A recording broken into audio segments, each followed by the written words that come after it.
आज दिवसभरातली चौथी महत्त्वाची बातमी।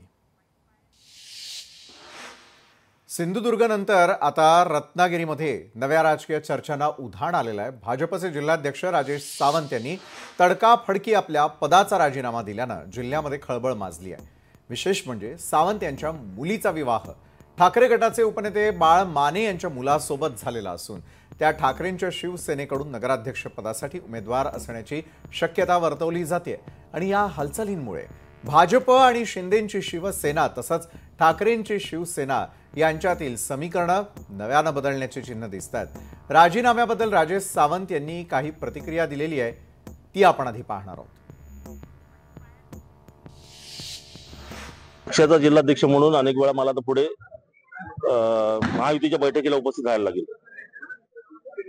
आणि तशावेळी ते राहणं योग्य नाही असं मला स्वतःला वाटतं। आणि त्यामुळे नैतिकता म्हणून मी पार्टीचा जिल्हाध्यक्ष पदाचा राजीनामा माननीय चव्हाण साहेबांकडे दिला। मी राजीनामा दिला, स्वीकारला की नाही मला नाही माहिती। तर राजेश सावंत यांच्या या निर्णयानं मतदारसंघामध्ये विविध चर्चा रंगलेल्या आहेत। काहींचं म्हणणं आहे की सावंत यांनी लेकीच्या राजकीय भविष्यासाठीच पदाचा त्याग केलेला असून हा निर्णय शिंदे आणि ठाकरेंच्या शिवसेनेतील संभाव्य समन्वयाचा संकेतही ठरू शकतो।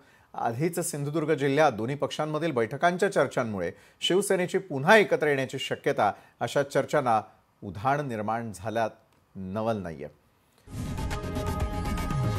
लोकशाही मराठी ऐका, पहा, जागरूक रहा।